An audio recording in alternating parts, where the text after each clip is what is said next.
Hey guys, welcome to Get Busy Watching. I'm your host, Honest Dan. Let's talk movies.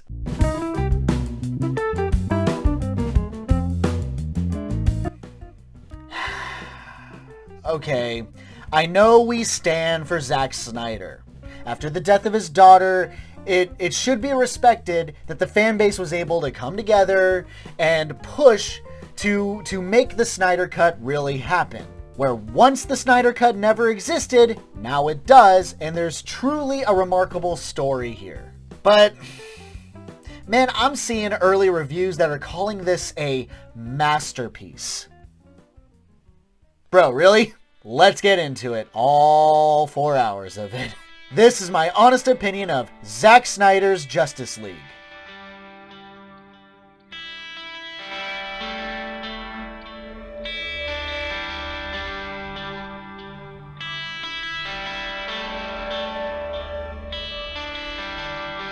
After the death of Superman, played by Henry Cavill, the three ancient mother boxes have called out to Steppenwolf, portrayed by Ciarán Hinds, who comes to Earth seeking the boxes to be united and destroy the world to be remade in the image of Steppenwolf's ruthless leader, Darkseid, portrayed by Ray Porter. Knowing that a war is coming, Batman and Wonder Woman, played respectively by Ben Affleck and Gal Gadot, seek out the aid of the other metahuman individuals, Aquaman, played by Jason Momoa, The Flash, played by Ezra Miller, and Cyborg, played by Ray Fisher, to stand against Steppenwolf. I need more range, I need more cargo. I think there's an attack coming. Not coming, Bruce. It's already here. Okay, I fully admit that this is technically a better version of the theatrical cut. All of my issues with the story have more or less been rectified. But as a complete package, it's a bit of a mixed bag. So before I get into this, I want to let everyone know I'm going to be basically talking about this like you've already seen the theatrical cut. So anything new, I'll keep it to light spoilers. Let's start easy, the beginning. We all remember the infamous bad Photoshop of Henry Cavill's upper lip.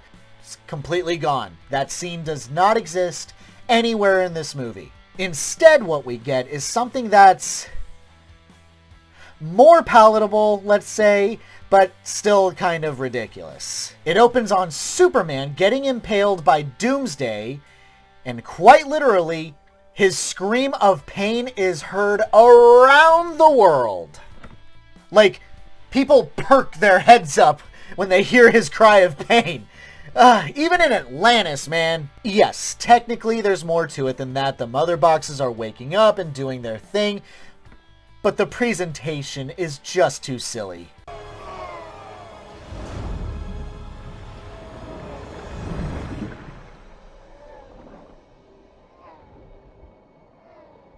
We get more with the Amazons, which you'll never hear me complain about. In the scene where Batman and Aquaman first meet, they get rid of that line that goes, I hear you talk to fish. You can talk to fish, right? Actually, that's one of the bigger things I really appreciate about this cut. They made Batman serious, or rather, tastefully comical.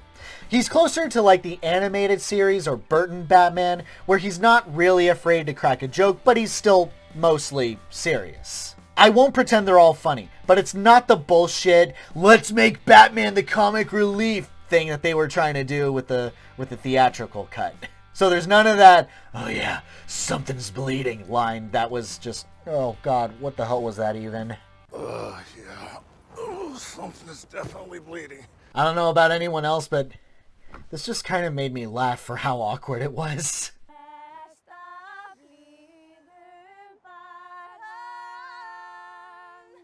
Creepy fangirl alert!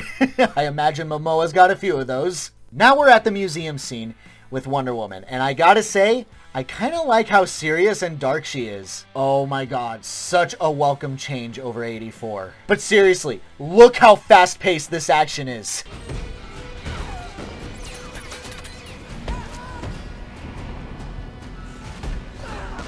Dude, my adrenaline was skyrocketing. I remember this being in slow-mo in the theatrical cut. Fast forward to the main bad guy of this scene, and I am pretty sure Wonder Woman just straight up murders this guy. I don't believe it.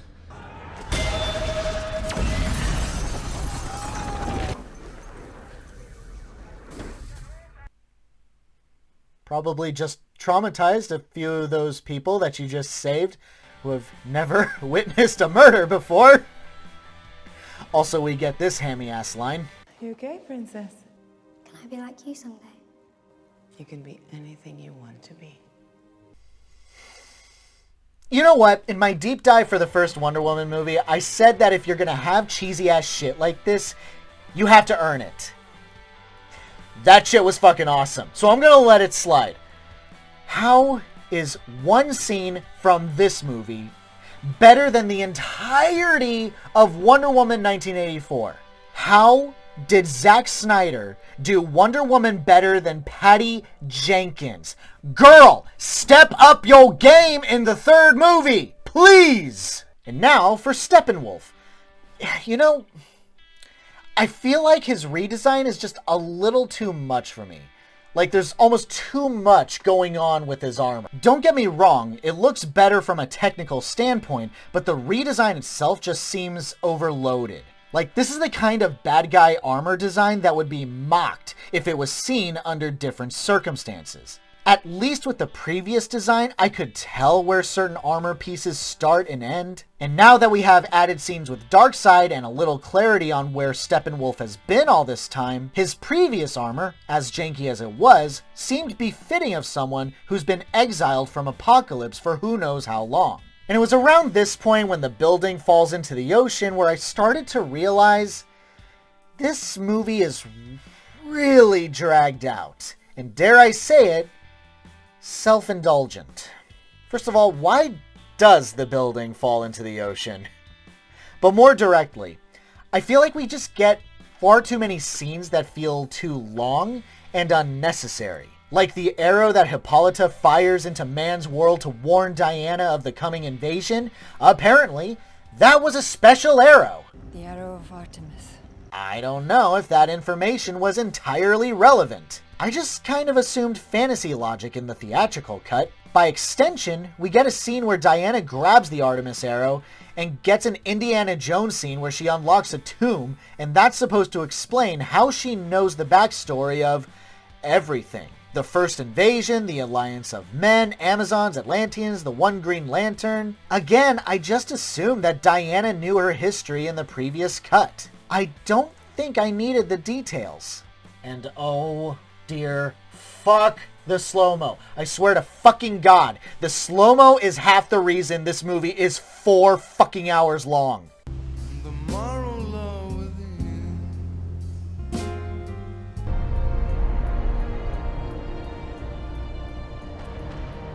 Let's see, we get an additional scene with Aquaman and Vulko. Our people suffer. Your people. A brutal, petty, superstitious race. Is the surface any different? Unnecessary. Although Willem Dafoe with long-ass hair like that, it's quite glorious. Ooh, this is a good time to highlight another improvement that this movie makes. Steppenwolf's character. They upgraded that hardcore. In the previous version, he's your typical douchebag who's hell-bent on destroying the world.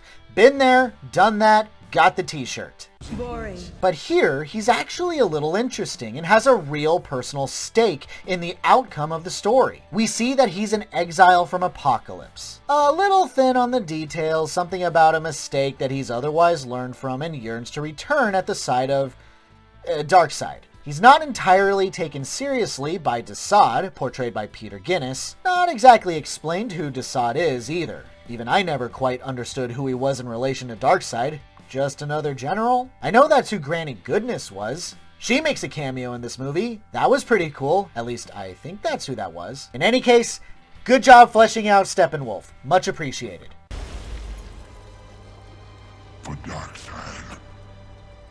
The backstory of the first invasion is tweaked a little. Instead of Steppenwolf invading Earth, it's Darkseid. And also, I really noticed here just how much more violent this movie is, at least by comparison to other DC movies.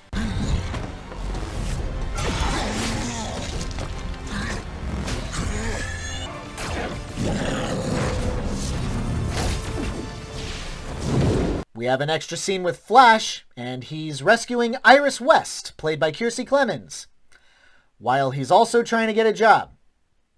It's long and not necessary. Oh gosh, I hope everyone's okay. A scene where Steppenwolf is torturing some Atlanteans, nothing special. A scene with Lois Lane, played by Amy Adams, being sad, nothing special. Here we go. More with Cyborg. Take this sequence, it's actually really well done. He's a recluse, understandable. He has a power montage, always fun to watch those. And we see him do some small things for some good people. Honestly, I really like it. My only issue is that it's kind of ignored later on. Let me get into it. Cyborg finds this down-and-out woman with kids. She has no money, but he hacks her bank account and gives her a lot of money in the form of a lame lottery or some sort of sweepstakes win. That was sweet and really cool of the dude. But you'll recall the scene later on when Cyborg meets with Wonder Woman. In the theatrical cut, he doesn't want to get involved with the team. The scenes are mostly played out the same, which is a shame, especially here when Cyborg says, "Fuck the world." Fuck the world. Why does he say that? He helped a nameless woman for impersonal reasons. He saw something good he could do and did it. She and her kids are part of the world that he's saying fuck you to. Here's how I feel it should have gone.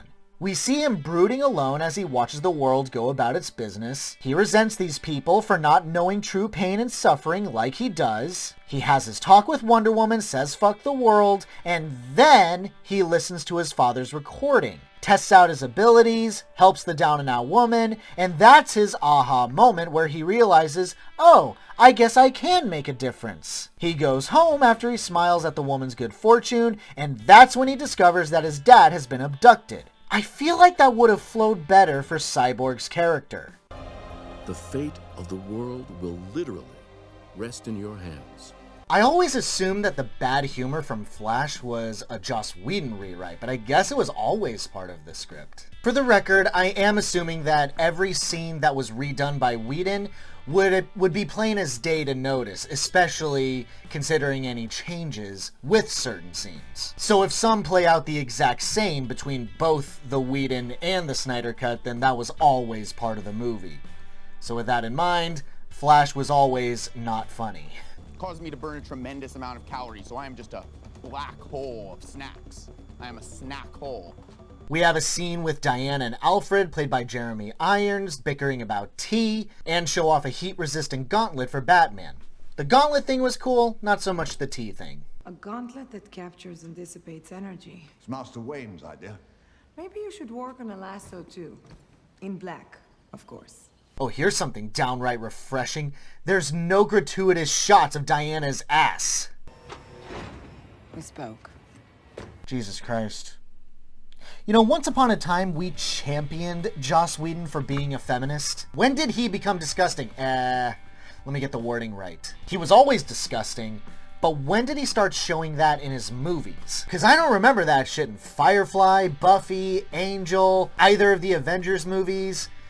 Although definitely in Dollhouse. Jesus fucking Christ. Dollhouse. Who the fuck remembers that shit?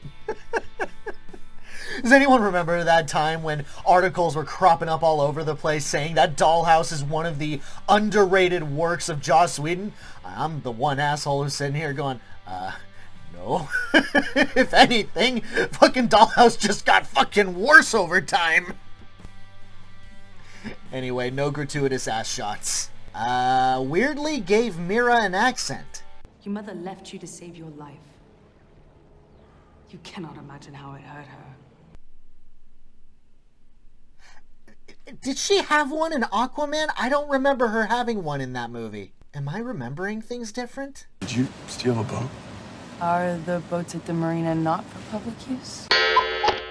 They got rid of the '89 Batman theme when everyone shows up to talk to Jim Gordon, played by J.K. Simmons. The save the hostages scene is tweaked a little. They got rid of the scene where Flash tells Batman that he just kind of pushes people violently, and then Batman tells him, just save one, and then you'll know what to do. You know that. Not gonna lie, I actually kind of like that scene, but in its place is action.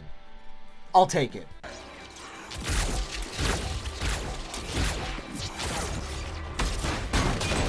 We see Flash and Cyborg saving these hostages, and I'm a little staggered that Flash doesn't just zip everyone to the exit. He even comments that they're taking a little too long. A little quicker. So just help them along, you dumbass. Jeez. And a quick moment with Cyborg and his dad. It really did not need to be in this very specific part. Literally could have happened right as Flash left to go help the team. Could have kept the pacing a little tighter. Kind of the theme of this movie. Pacing. And how bad it is. This was new. When Steppenwolf escapes from the team, he has this vision of discovering the famed anti-life equation that Darkseid has been obsessing over since his creation. And I'm not just talking in the movie, I'm literally talking about his existence in the comics as well. I still have no idea what this anti-life equation is. I've seen the Justice League cartoons, the many animated movies, and I gotta say, I still have no idea what the fuck the anti-life equation is. I think I glossed over it online and remember something about it being Darkseid can destroy the universe and remake it in his image. Either that or I'm confusing it with the Infinity Gauntlet and Infinity Stones from Marvel. Jesus Christ, so many things to remember in these movies. I'm honestly not that surprised anymore that people are jumping ship from the superhero genre.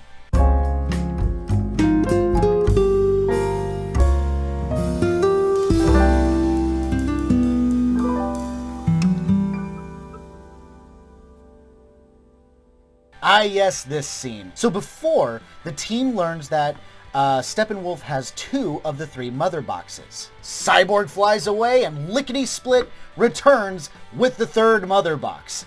No explanation given as far as I remember. But here, no, there's actually scenes that play into this moment. Like the Stone family has kept the mother box in their apartment. Kind of a dumbass place to put it if you ask me. Not in Star Labs, really? The closet in your apartment? I feel like one is a little more secure than the other. But I guess this is supposed to support the dramatic scene later on where Cyborg buries the mother box in his own grave. So now it officially makes sense. Mostly. I'm still not over the closet thing. I mean, fucking seriously, it's not even hidden very well. It's hidden behind some random cardboard boxes. This is so fucking stupid. In this scene, we get to hear Darkseid for the first time, and I have my issues. Both of our primary villains have the same damn voice. Incredibly deep and booming! Seriously, you can easily distinguish them in the cartoons. And if the cartoon can do a better job, then there's something wrong with this, y'all. I'm not gonna lie, it just got tiring listening to one booming voice talk to another booming voice. Anti-life is here. If it is redemption you seek, find the 3rd box, synchronize the unity, and when this world is scorched, I will come for my great prize. Little more than halfway through this, so bear with me. The scene where they group together to figure out what they want to do with their mother box is tweaked a little. There's no scene where Batman is an asshole to Diana. Instead, we learn how this mother box, which was supposed to be lost in time, got discovered. Better than the alternative, I guess. But in an act of desperation or madness, the researcher harnessed... I feel like Young Justice was more violent.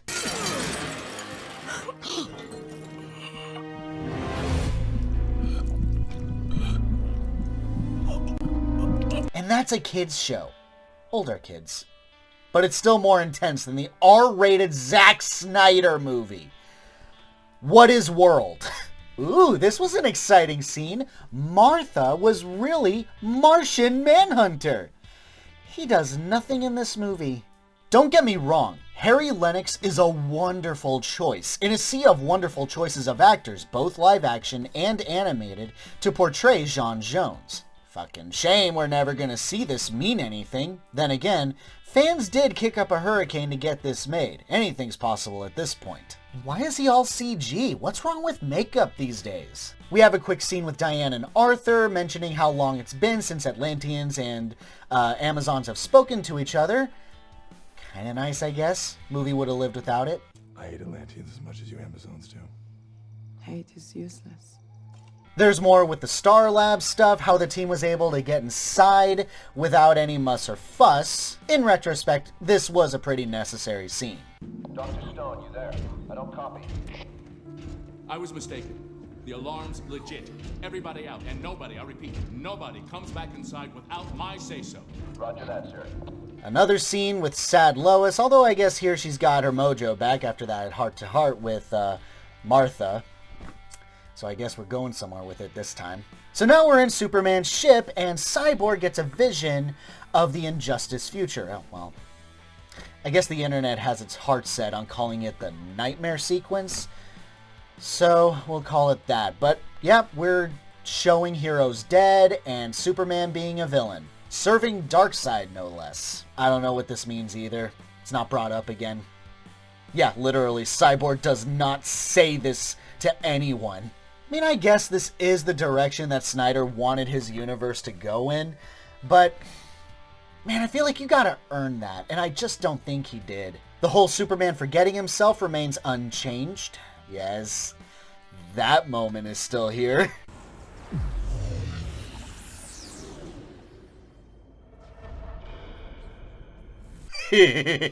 Still one of the best parts of this movie. And the headbutts.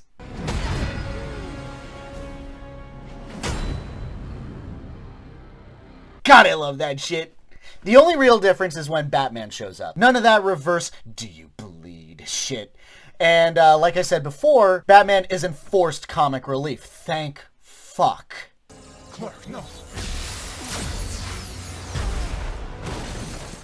Now we get to another moment that has been semi-fixed that I complained about in the original cut. One of my biggest gripes was when the team simply abandoned their mother box to see if their necromancy worked. This is how Steppenwolf almost wins because the heroes were just that absent-minded. In this version, when the resurrection happens, the mother box flies away and lands on a car in front of some star scientists. Steppenwolf does still show up like he does, but it's fleshed out a little bit more, and we see more of what happened, like Silas Stone taking the mother box and trying to take care of it. Stuff happens, but Steppenwolf still gets it. While better played out, it doesn't change the fact that the heroes just simply left the mother box unattended. Cyborg and Batman even comment that they know Steppenwolf is going to show up after they do this. He's afraid. You know Steppenwolf will come for him. We know that already. Continue. So, not made much better. More with the team on how they were able to find Steppenwolf. Was that explained in the original? I think it was, but I think it played out even longer in that version. Boy, I've seen everything. More with Superman and Lois, though mostly kind of played out the same, at least until we get Superman in his famous black suit. What's the big deal with that again? Like, I know, Reign of Superman, that storyline is when the suit was introduced, but I'm legit asking, why is that important? Why is this suit so iconic? Because as a casual fan of Superman movies, as far as this universe is concerned, I only got 2 movies where Superman is wearing his iconic blue and red outfit. And one of those movies I did not like. Shouldn't we get a few more movies in before we start changing things up? I'm just asking. Fly, son. It's time. The climax is pretty similar, though Batman uses an alien gun and a turret a lot. Man, I feel like that's such a betrayal of the Batman character, but fucking fine, I'll hail the Snyder Cut. You really are out of your mind. Some scenes are tweaked, like how Cyborg and Flash plan to separate the mother boxes. I admit, this shit got tense. You call it. Barry on 1, 3, 2. Superman's also badass here, laying a beatdown on Steppenwolf. Not impressed. Again, how this gets resolved is pretty different from the original. And I admit how this sets up a future brawl kinda did get me feeling excited. Or heartbroken, because Zack Snyder did say that he was not planning on doing another Justice League movie. Make you whole again. I'm not broken. There are 3 epilogues. The first one plays out pretty similar to the original in that Lex Luthor escapes, meets Deathstroke, but instead of teasing us with an Injustice League... We have to level the playing field, Mr. Wilson. To put it plainly, shouldn't we have a league of our own? It's all about Lex saying that he wants Deathstroke to kill Batman. But if you want the Batman, here is something that can help you. His name is Bruce Wayne. So I guess that's how they were going to set up Ben Affleck's Batman movie. That's never going to happen. The second one is the Injustice universe. I'd rather not spoil this, but I will say this. Best depiction of Joker from Jared Leto. Didn't think he had it in him? Good job, bro.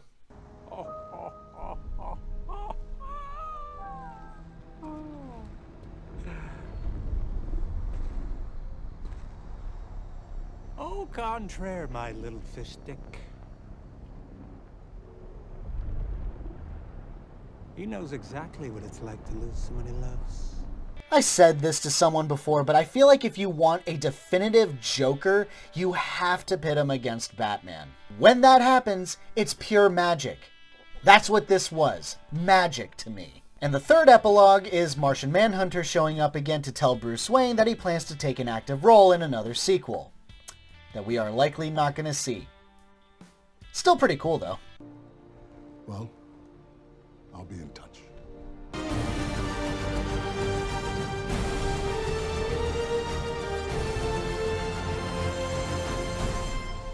And that's it. That's the Snyder Cut. Now, I admit that there is a whole lot that I do like about it. I do want to get that cleared up. I do appreciate what this is. This is purely Zack Snyder's vision, without it being tainted by either Joss Whedon or Warner Brothers. That's something special to see. And the fact that the fans had such an influence on getting this made is amazing in and of itself. Still, from a pacing and a runtime standpoint alone, I vastly prefer watching the original. To sit and watch this all the way through is a commitment, and not all of it works. So I can't agree with everyone out there who's declared this a masterpiece. It's fucking not. At least not to me. And make no mistake, it's not like I'm ever going to go back and watch the original Justice League again. Like I said, it's tainted. It's an insult to the original director, especially after everything that he's lost. And all the peripherals with Joss Whedon being a pig and everything with Ray Fisher. I stand with Ray Fisher. It's just, yeah, the original cut is an insult. To watch it outside of educational purposes to legitimately compare and contrast feels like an insult to how this thing should be watched. And that's something that needs to be taken into consideration. Now that version that was meant to be seen is now out there by the director who sat there and really made this. I respect that. And if ever I have to do another DC marathon, I will watch this one. Under protest though. Like I said, 4 hours, more than 4 hours.